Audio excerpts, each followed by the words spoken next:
Hello, everybody, and welcome back into another playoff series preview here at the Hockey Writers.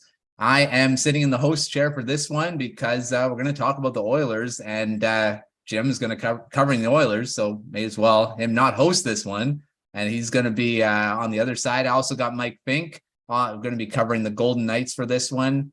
Welcome, gentlemen. Thanks for coming on the preview show. Hey, yeah, thanks for having me. It'll be fun to sit in the other chair this time. A pleasure. Yeah, for sure. Glad to be the e-bug for this episode. All right. Yeah. Well, appreciate it. We're going to be talking Edmonton Oilers, Vegas Golden Knights, second round series. Edmonton Oilers got through and we're playing the LA Kings in the first round, got through in 6 games, didn't have to go to the 7th because Killer Yamamoto made sure that didn't happen by scoring late in the third period, pretty much an overtime goal because it was pretty close to the end. So he played hero. And then the Vegas Golden Knights got through the Winnipeg Jets pretty quickly in 5 games and had a pretty easy time of it for the most part. So that's how they got to this point. Start with you, Jim. What'd you see from the series against the Kings? Looked a little dicey at times, but they got out of it, and now they're into the second round against pretty much the same type of team against the Golden Knights. They're only really close in the standings, only one fewer win. So what'd you see from that series? Well, I mean, credit to the Los Angeles Kings, right? They're a pretty good team. That said, this was close, but not much unlike last season, right? The Oilers played the Kings last season. They struggled a little bit. That one actually went to 7 games. This one went to 6. Same sort of start, right? The Kings win the first one. Oilers have to come back, try to figure out how to get back into the series. There was more wide scoring last year than there was this year, where the games were really, really close. Oilers didn't actually lose in regulation until overtime, right? They played really well. They outplayed the Kings for most of it. 5-on-5, they outproduced them. The Kings are built in a way to be pretty effective against a team like the Oilers that is highly offensively skilled. They know how to shut them down and sort of drag them into a different kind of fight. But the Oilers can win in multiple ways, even though they are highly productive and the highest scoring team in the league. So the Kings did a good job of just kind of shutting them down and keeping them within somewhat of a limitation, as much as you can limit guys like Connor McDavid and Leon Draisaitl. Ryan Nugent-Hopkins, for example, he got some points, but he was largely invisible, didn't score. Evander Kane, Zach Hyman, those guys were a little more quiet than you might have expected. So I'm hoping that in this series, there's going to be a little bit more offensive explosion. I'm assuming that Connor McDavid's just going to go off at some point here and get a lot more points in the series. I think they have the ability to do that more against Vegas than they probably do against the Kings. But full credit to the Kings. They did a pretty good job of trying to shut them down and frustrate the Oilers. The Oilers just have been here before now. This is the second time that they're getting out of the first round, and they look like they knew what they were doing. So kudos to Edmonton for pulling it out. It wasn't the type of victory they were getting at the end of the regular season, but looked pretty good. And I think they got a pretty good shot against Vegas here. Yeah, for sure. It should be a fun series because they both have, I mean, obviously Vegas doesn't have the 2 superstars that the Oilers do, but they got some pretty good underrated guys. So we'll see. We'll see how it goes. Mike, over to you. What'd you see from that series? What have you watched of it? The Jets didn't really put up that big of a comp, not very competitive in that series. A lot of injuries and stuff like that. But what'd you see from that series? It is interesting to think about the Golden Knights because they finished the season as with the best record in the Pacific, but it's hard to think what are they really good at? And if you look at their underlying stats, they have an average offense, a league average offense, a league average defense, and below league average in both penalties and short and on the penalty kill. And I mean, when you look at them, the first round kind of reflected how they've been all season, where they do everything right, they do the small things right, and they they've stayed on course. And I think their longest losing streak all season was 4 games. It was in the middle of January, right before the All-Star break. That was their longest losing streak. They kind of stay on course, and they're one of these teams that's they're not really great at anything, not bad at anything, and over the course of the series, it showed where the Jets had underlying weaknesses everywhere, and they just could expose that. And I think with that in mind, when they're playing the Oilers, it's what's the Oilers' weaknesses?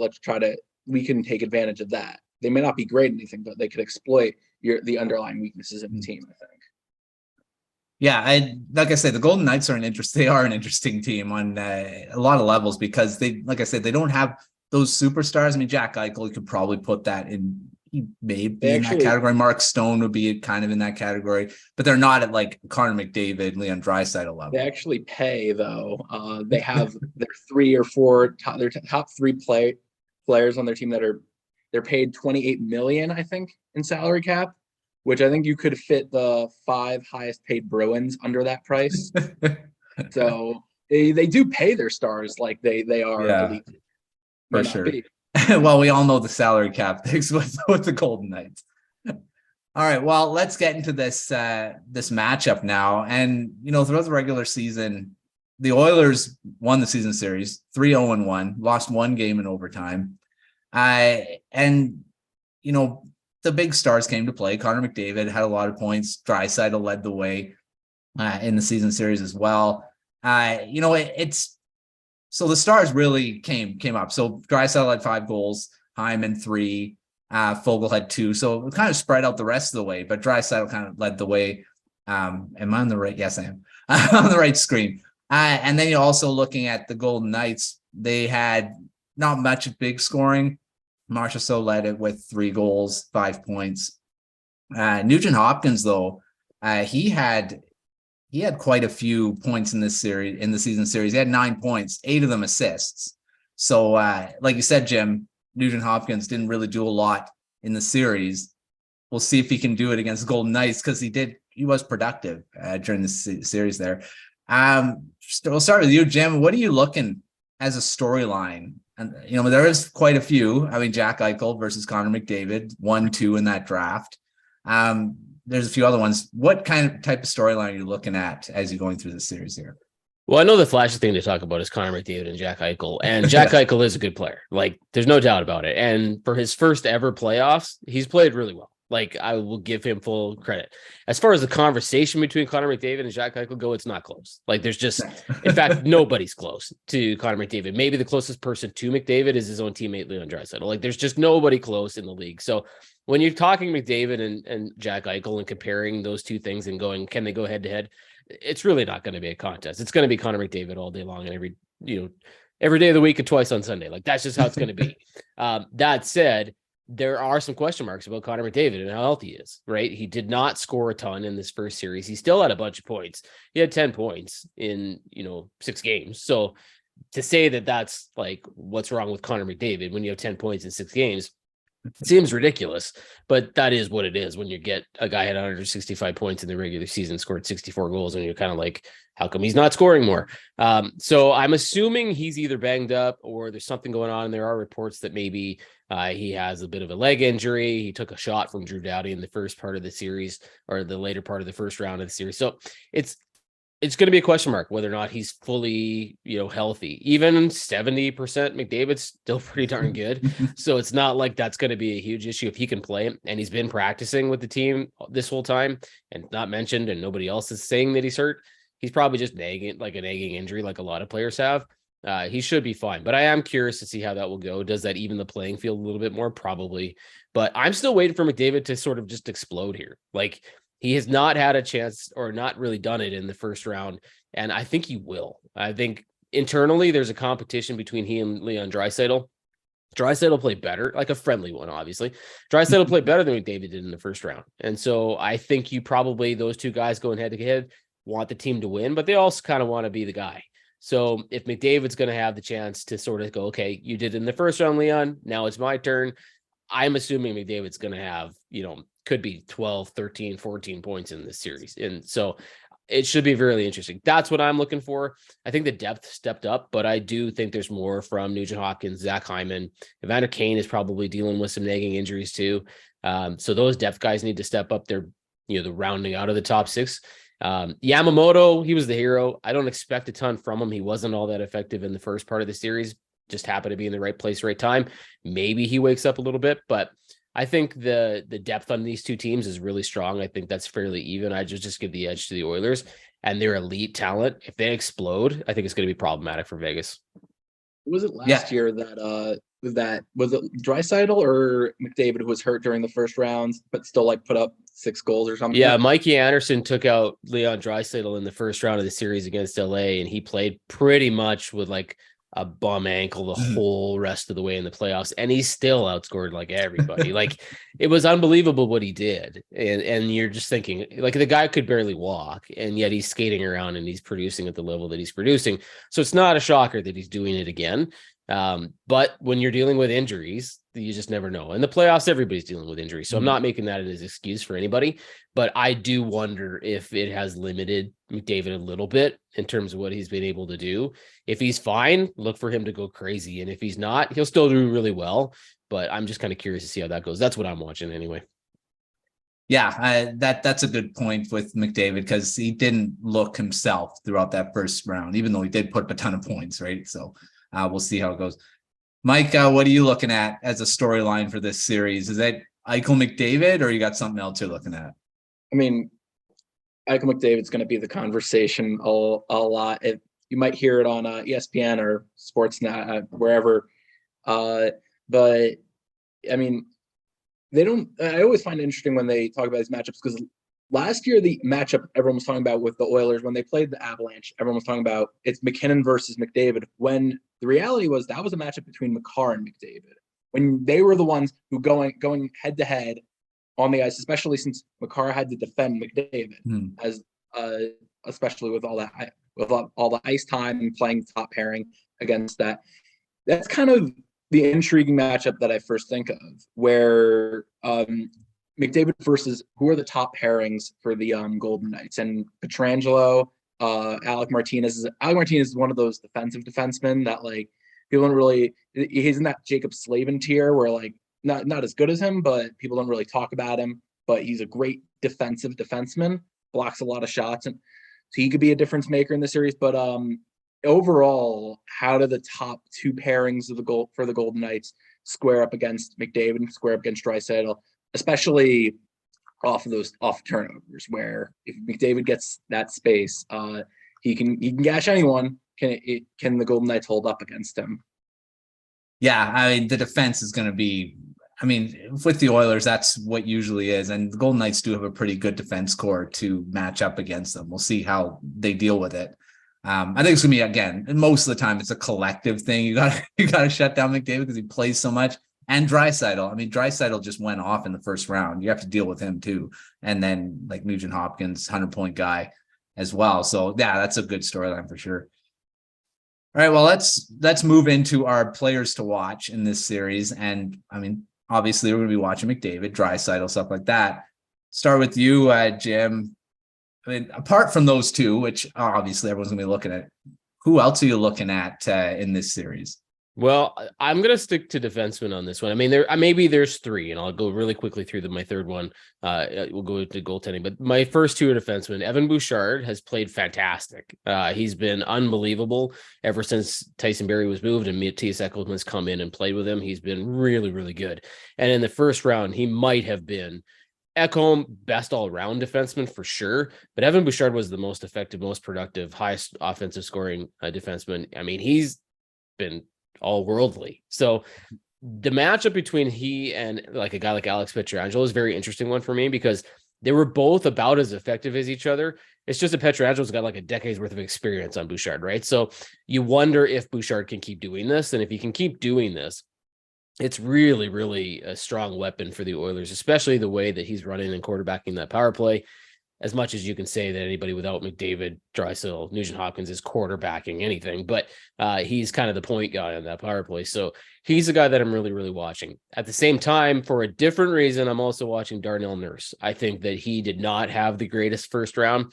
When he keeps it simple, he plays a whole lot better. But every once in a while, he tried to do too much in some of those games against LA, and he got bit hard, and it didn't look good. It was ugly. In fact, I think it was like game 3 or something. He just was really not good. And so it was kind of like, okay, he's making like 9.5 right away. Like, he's getting paid money to be a better defenseman than this. So I think he has the ability to do it. I just don't know if he's going to be able to turn it on for a whole series. And if he can, that's a really big plus for the Oilers. The final one for me is the goaltending situation. Stuart Skinner's been really solid. He's been reliable. I wrote about this today on Hockey Writers, but I do wonder if maybe you look at Jack Campbell more than you might have otherwise. Campbell came in and played in that that game against LA where they were down 3-0 and helped them win that game and then come back eventually, tie it, win it overtime, tie the series, and that was kind of the turning point for them. Skinner is a rookie, essentially, right? So he's played well, but his numbers aren't wonderful. So you kind of go, is he playing too much? Is this a little too much too soon? Like, at what point do you go, maybe we got to look at Campbell here? So I'm going to be watching the goaltending too. So for me, Bouchard keeping it up, Nurse picking it up, and Skinner not getting overly tired and running out of energy, I think are the keys for me. Yeah, those are all three pretty. I mean, Skinner in the season series didn't do very well either. His numbers don't look very good. I mean, both goalies. I mean, no one scored less than 3 goals in all of 4 games during the season. So the offense was flowing for sure. All right, Mike, who are you looking at, or who should people be watching for the Golden Knights? The Golden Knights. I mean, I mentioned Pietrangelo earlier, and I think him making plays at the point is going to be big. I'm kind of curious that one of the original Golden Knights draftees, Jonathan Marchessault, kind of fallen off a bit. He only has 2 points, and he only had 2 points in the first round. And you're wondering if something's up with him, but he's the kind of player you kind of would hope would step up in this series. He's one of the original Golden Knights to get drafted by them in the expansion draft. And the other thing that's kind of interesting is goaltending, where Brossoit only started 10 games in the season, and then they went to him for the whole series. And you wonder if they'll just continue to ride with him, or what if game 1 or game 2 it's a 7-1 game, or the Oilers do put up 7, which they've done against the Kings and they've done on numerous times. Do they still stick with him? They brought in Jonathan Quick, and there is pressure when you make a deal like that to bring in a player who, I mean, won't face his former team in the second round, but wants to prove that he can have a good series. There is pressure to maybe see if he can start. There is going to be, that's going to be an underlying storyline in the series. And I mean, I guess like tied together, other players to watch are still on the defense, like Braden McNabb, who's stepped up, taken a lot of ice time in the first round, and he's also the type of player that you might see him on the penalty kill, which again that could be the big story. Also, penalty kill versus the Oilers power play, having players step up on for the Golden Knights there. That's so. I just mentioned a few, but like the Golden Knights have a roster where it's like it's star. They have stars, but not really stars. But like you really look at the depth groups that like, okay, they step up, that makes the difference. But like that's kind of how the series. It's kind of weird to describe, but that's kind of how you feel the series playing out almost. Where those are the players that can make it, like a bunch of X factors making a difference.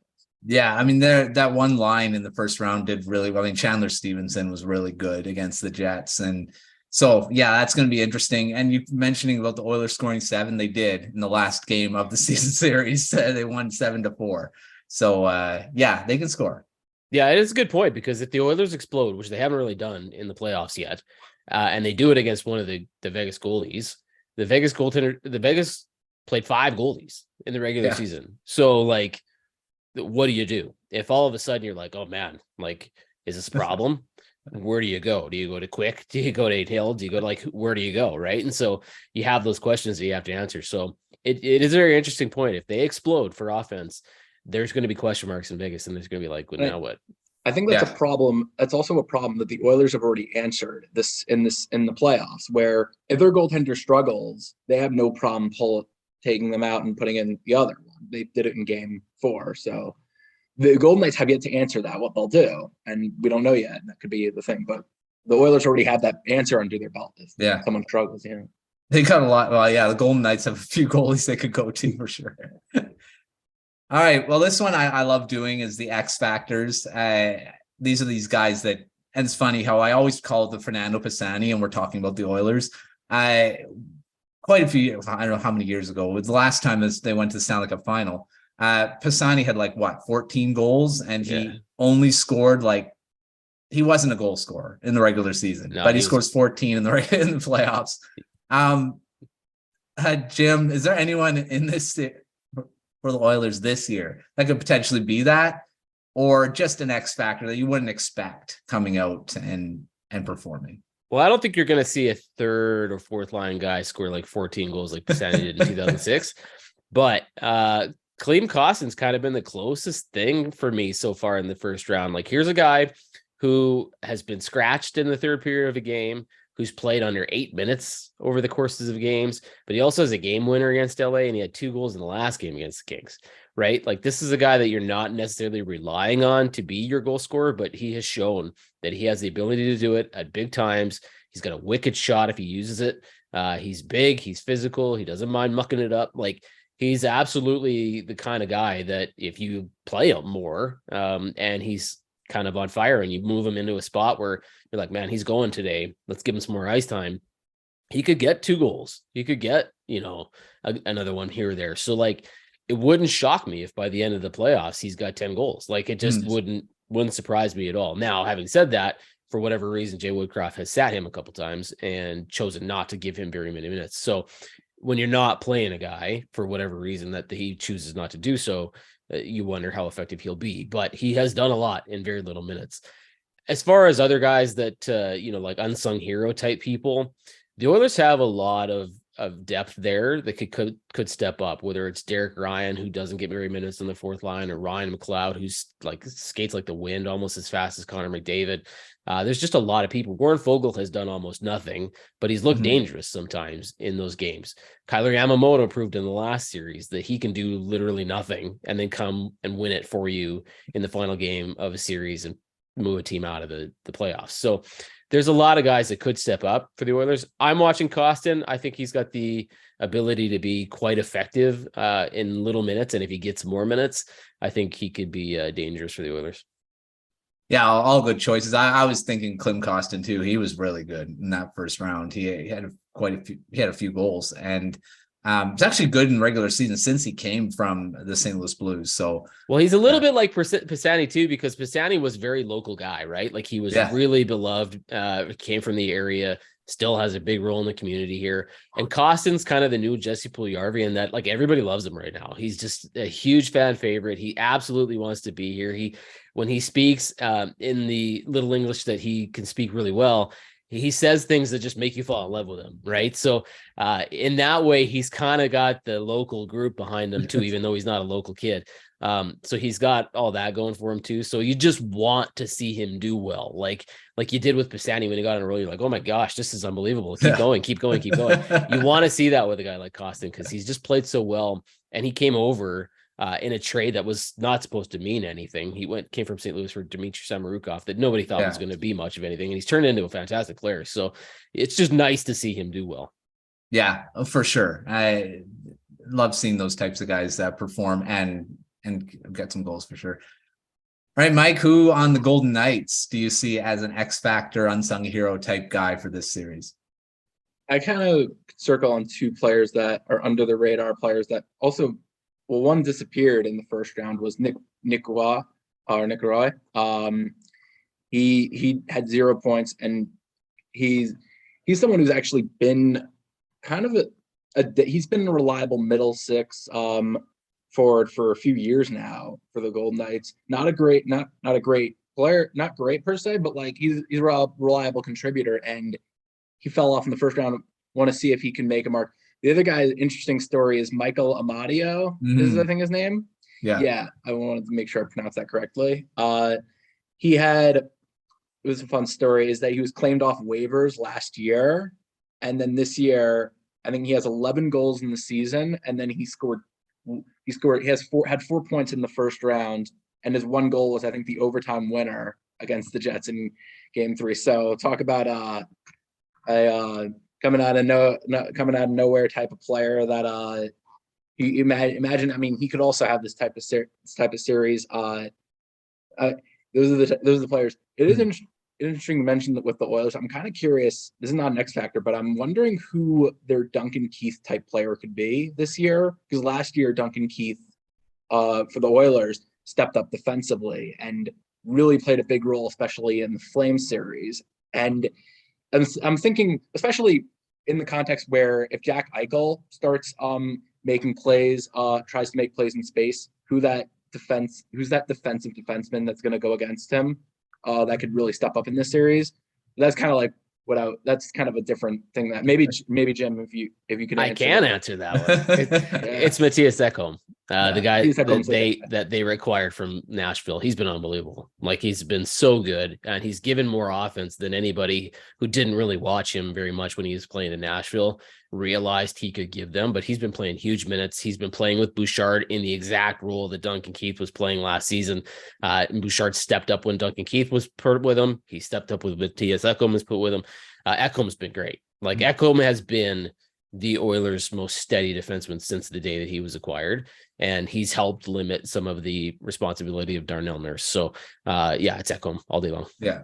I think he'd be better than Duncan Keith too at this point. He's younger, faster. Yeah, got more offense in his game. Like, all around defensively, he's never going to be what Duncan Keith was in Duncan Keith's heyday, but he's certainly a better player now.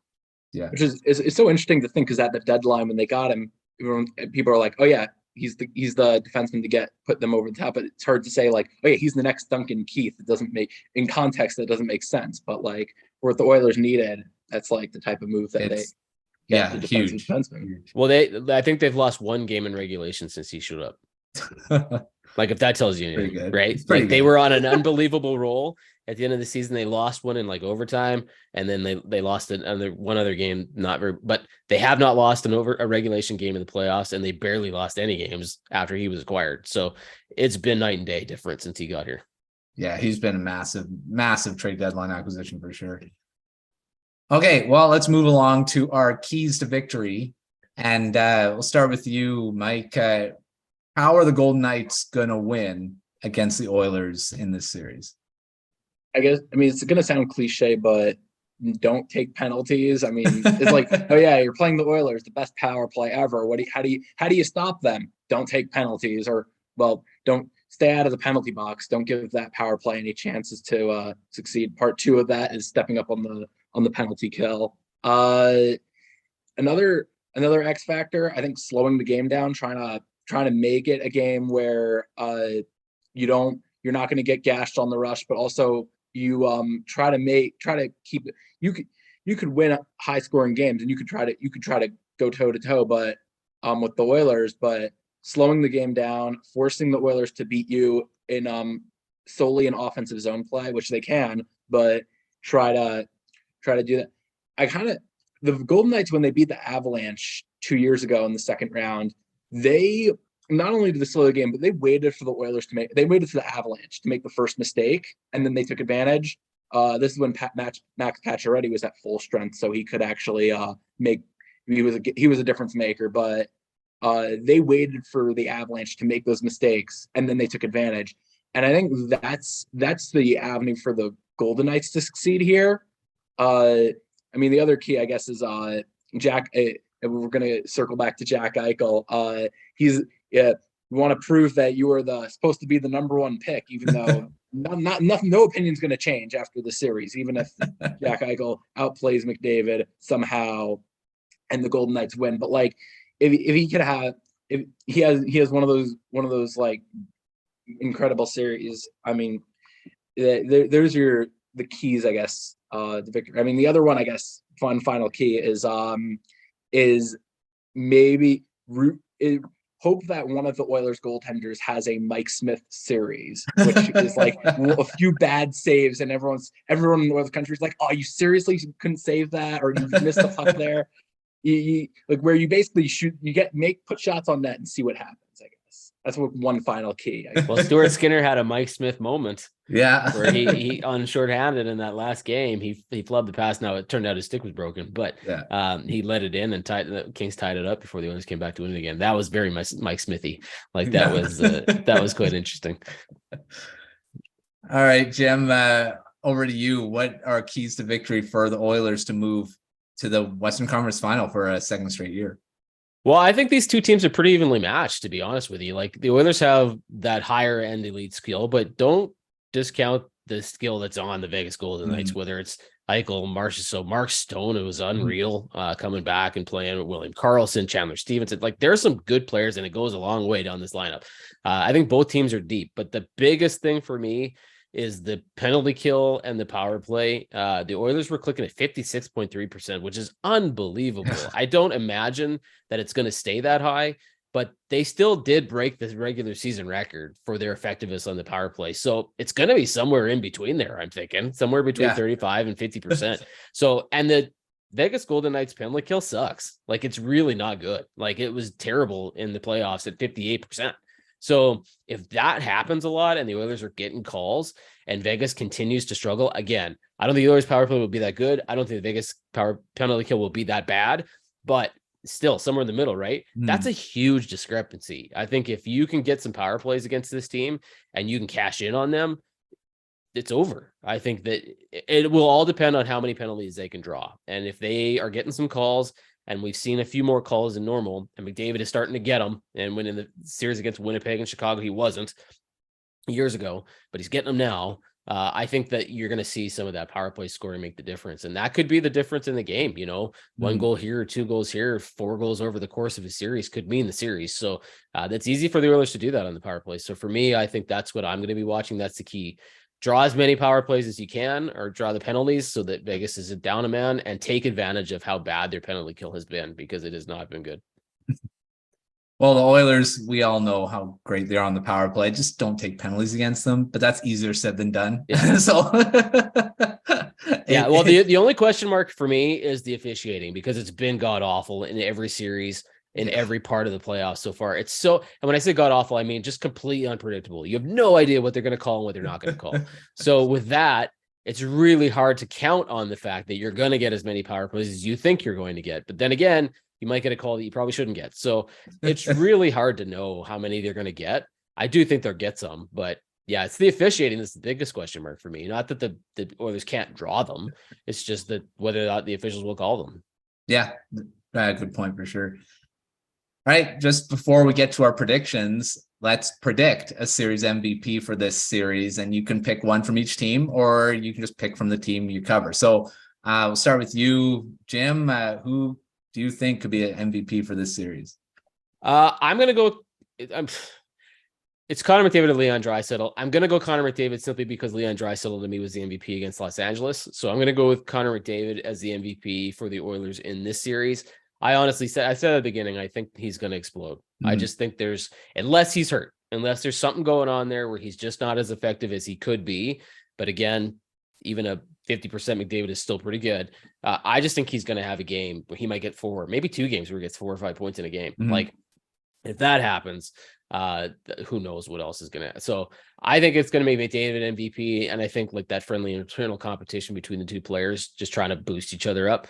And from what I understand, it sounds like they're putting McDavid and Draisaitl together to start the series. So that's one of those things where you're like, okay, if that's where you're going, they're trying to get these two guys going early. And so if that happens, you look out. So for me, it's McDavid. Draisaitl is going to have a shot at it too, but I'll just go McDavid because Draisaitl was the guy in the LA Kings series. There you go. All right, Mike, what do you think of series MVP for this one? MVP, I mean, I would lean still. I mean, you had the betting favorites, McDavid, Draisaitl, and McDavid. I mean, if the Oilers win the series, it's probably going to go to him. Like he's probably going to have one of those lights out series. Even you wonder if he's at full strength, and if he's not, how that affects. Then maybe it's still Draisaitl series where it's like they have to lean on him to be the player that wins the series. But if the Golden Knights win the series, I would lean.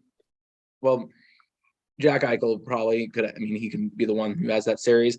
Chandler Stevenson's been leading them with points, so he's been their best at the moment. But someone who I think would really be the MVP would be Pietrangelo in the series. And I mean, it's hard picking a defenseman who makes a difference defensively. There's not stats to quantify how good they are, but if he's one of their better skating defensemen, so if he's the one who could keep up with McDavid in the series, and if he's the one who at the point like is the one keeping the puck in the offensive zone, he'll be the difference in the series. And of course, if he he gets a few goals here or there, then he makes the difference. But I mean, if the Oilers win, it's McDavid. I mean, it's kind of hard to bet. It's kind of hard to go with dark horse and say like, if Vander Kane scores a hat trick in Game 5 to take the series, and even if he does, McDavid has 2 assists on the hat trick, so he takes up the points. So kind of hard to go otherwise. Yeah, I mean, yeah, it's easy to pick those guys, and they're probably going to be the MVPs if the Oilers win, and so they're not hard choices for sure. All right, let's finish this with our overall final predictions for this series, and I will come into this as well. Jim, who's going to win this, and in how many games? I actually think this is going to be as difficult, if not a little easier than the LA Kings series for the Oilers. I'm going to pick the Oilers in 6. I know some people are suggesting it could go 7. I've even seen some people pick Vegas, and with them finishing tops in the Pacific Division, I suppose that's fair. But I just think the way this season finished and the Oilers were on a roll, they outplayed Vegas badly in that last game of the regular season.